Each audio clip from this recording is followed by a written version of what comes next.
திருக்கோளூர் பெண் பிள்ளை ரகசியம் 42ஆம் ரகசியம். மூலமென்றழைத்தேனோ கஜராஜனைப் போலே. இந்திரத்யும்னன் என்ற அரசன் பாண்டிய நாட்டை ஆண்டு வந்தான்.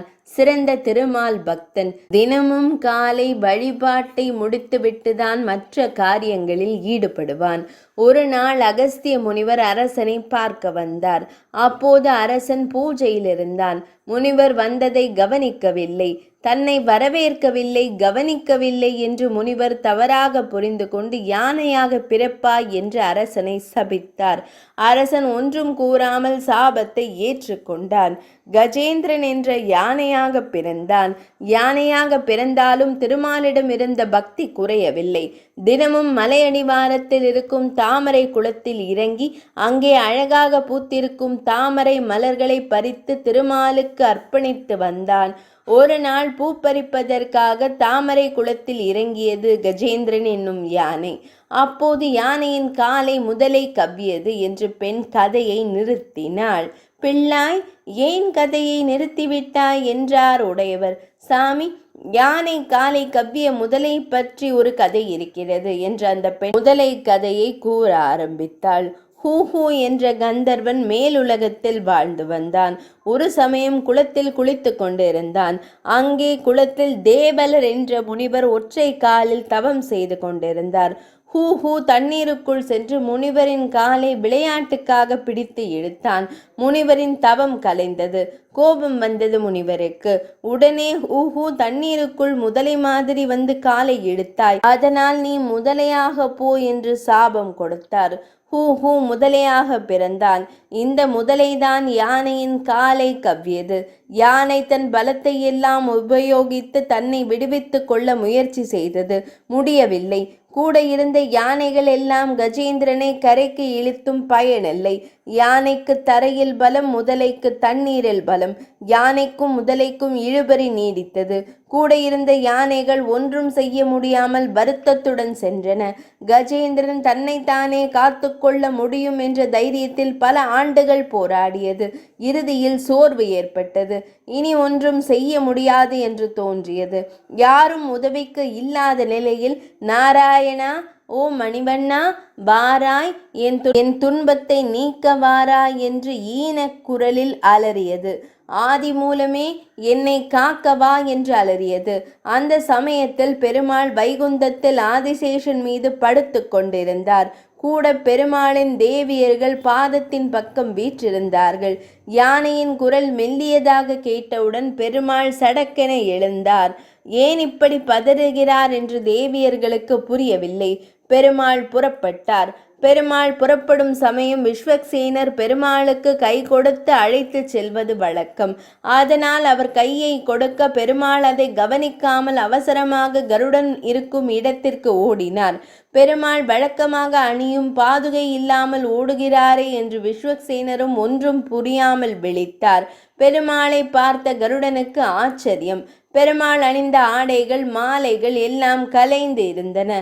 ராவணனை யுத்தத்தில் கூட ஆடைகள் கலையவில்லையே என்று கருடன் நினைக்க பெருமாள் சீக்கிரம் சீக்கிரம் என்று கருடன் மீது ஏறி அமர்ந்தார். எங்கே என்று சொன்னால்தானே அங்கே போக முடியும். கருடனும் புரியாமல் விழிக்க பெருமாள் பொறுமை இழந்து கருடனை இடுப்பில் கைக்குழந்தை போல இடுக்கி கொண்டு ஓடினார். முனிவர்களும் தேவர்களும் இந்த காட்சியை பிரமிப்புடன் பார்த்தார்கள்.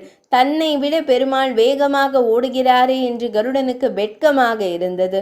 பெருமாள் விரைந்து வந்து ஆகாயத்திலிருந்து யானையை பார்த்தார். சக்கரத்தை ஏவினார். முதலையின் வாயை பிளந்தார். யானையை விடுவித்தார். யானைக்கு அப்போதும் மகிழ்ச்சி ஏற்படவில்லை. யானை தன் துதிக்கையில் வைத்திருந்த அந்த ஒற்றை தாமரை மலரை பெருமாளின் திருவடியில் சமர்ப்பித்து வணங்கிய பின்தான் அதற்கு மகிழ்ச்சி ஏற்பட்டது. யானையின் அன்பை பார்த்த பெருமாளுக்கு என்ன செய்வது என்று தெரியவில்லை. தன் பட்டு மேல் துண்டை உருவினார். வாயில் வைத்து ஊதி இளம் சூட்டில் யானையின் கால் புண்ணிற்கு ஒத்தடம் கொடுத்தார்.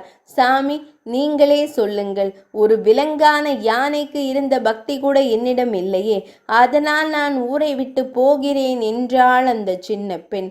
உடையவர் யோசித்து கொண்டிருந்தார். சாமி, என்ன யோசிக்கிறீர்கள் என்றாள் அந்த சின்ன பெண். உடையவர், பெண்ணே, நீ சொன்ன கதையை கேட்டு காஞ்சிபுரம் அருகில் இருக்கும் அட்டபுயகரம் பெருமாள் நினைவுக்கு வந்தார் என்றார்.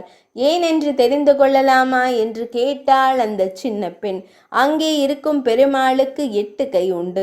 8 கரங்களிலும் 8 ஆயுதங்களை வைத்திருப்பார். யானைக்கு என்ன தீங்கு ஏற்பட்டதோ என்று பரபரப்பில் கையில் கிடைத்த ஆயுதங்களை எல்லாம் எடுத்து கொண்டு போனாராம். அருமை சாமி என்றாள் அந்த சின்ன பெண். உடையவர், ஏன் யானை ஆதிமூலமே என்று அழைத்தது தெரியுமா என்று வினவினார். உடையவர், நீங்க சொல்லுங்க சாமி என்றாள் அந்த சின்ன பெண். கூறுகிறேன். உன் தாய் தந்தையர் மூலம் நீ பிறந்தாய். உனக்கு அவர்கள் மூலம்.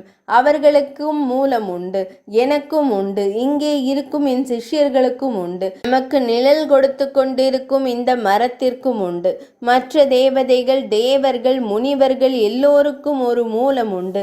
ஆனால் திருமாலுக்கு மட்டும் மூலமும் இல்லை, முடிவும் இல்லை என்றார் உடையவர். அப்போது ஒரு சிஷ்யர், ஒரு சந்தேகம் கேட்கலாமா என்று தன் சந்தேகத்தை கேட்டார். பெருமாள் ஏன் பரபரப்பாக ஓட வேண்டும்? அவர் நினைத்தால் இருந்த இடத்திலிருந்தே முதலையை கொன்றிருக்கலாமே என்றார். உடையவர் குட்டி பெண்ணை பார்த்தார். அவளும் அதை புரிந்து கொண்டு புன்னகையுடன், பெருமாள் அப்படி செய்திருக்கலாம்.